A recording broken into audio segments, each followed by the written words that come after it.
Brought to you by TechnoSpark 20 series smartphones. I'm superhuman. Sir, Maharashtra आते हैं, आपको लगता है कि महाराष्ट्र में कुछ हद तक सिंपैथी जो ओरिजिनल पार्टी थी, शरद पवार की हो या उद्धव ठाकरे की हो, वो हो? ऐसे में महाराष्ट्र सबसे कंफ्यूज्ड और कंफ्यूजिंग स्टेट है कि आखिरकार वहां पे अलग अलग फेजेस में किसको कितना। देश को स्टेटों के मामले में बांटकर मत देखिए। देश की जनता परिवारवाद को रिजेक्ट कर चुकी है, आप मेरी बात मान कर चलिए।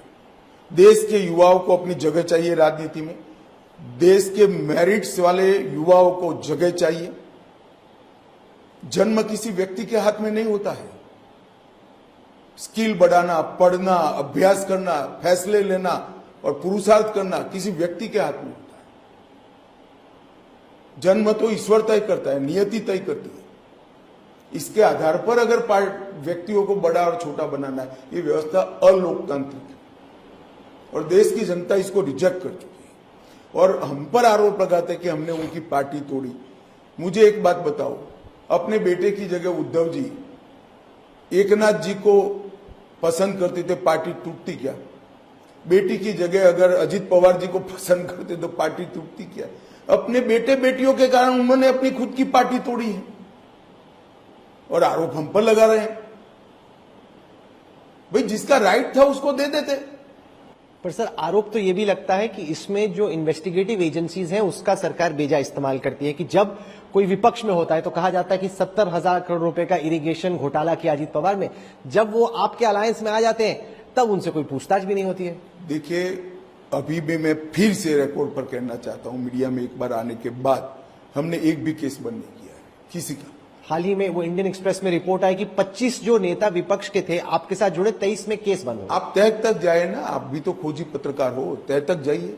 मैं आपको स्टेटमेंट करता हूं कि एक भी केस हमने बंद नहीं। पर सर, उसका दूसरा यह है कि उस तरीके से एक्टिवली आपने परसू भी तो नहीं किया, जैसे जब अगर वो विपक्ष में तो हर रोज ईडी का सामान आ रहा है। चार्जशीट कोर्ट के सामने है, कोर्ट को अब केस चलाना है, परसू क्या करना है? कोर्ट हमारे कहने से नहीं चलती है। नहीं, पर इन्वेस्टिगेटिव एजेंसी तो उस जोश से नहीं लड़ती जो विपक्ष में होता है, समन समन समन। ऐसा आप मानते हो, ऐसा आप मानते हो। ये तो राहुल जी और सोनिया जी पर केस है, वो भी कहां चल रहा है। चिदम्बरम साहब पर केस है, वो भी कहां चल रहा है। वो क्या हमारे में आ गए है क्या? 9 साल हो गए राहुल सोनिया पर केस हुए। वो कौन सा ट्रस्ट था उनका, कोई राजीव अखबार का घोटाला था? नहीं, Rajiv Gandhi, National Herald, National Herald वाला। चिदम्बरम साहब का केस हुए कितने साल हो गए, कोर्ट में पड़े हैं। हमने हमारा काम कर दिया है भाई। तो आप कह रहे हैं जैसे प्रफुल्ल पटेल तुम कहते हैं तो फास्ट करा देते हैं, कोर्ट को रिक्वेस्ट डालते हैं, फिर कहेंगे कि विंडिक्टिव अप्रोच है। नेचुरल कोर्स में कोर्ट आ गए, राहुल स्टेटमेंट कर दे, चलो रिक्वेस्ट करो एज ए सिटीजन, तो हम फास्ट करा। मैं चाहूंगा कि सब केसेस में वो ये नहीं कि वो बीजेपी में हो, अलायंस हो। ऐसा है, बेजा प्रायोरिटी इधर और साइड से आप देना भी ठीक नहीं है।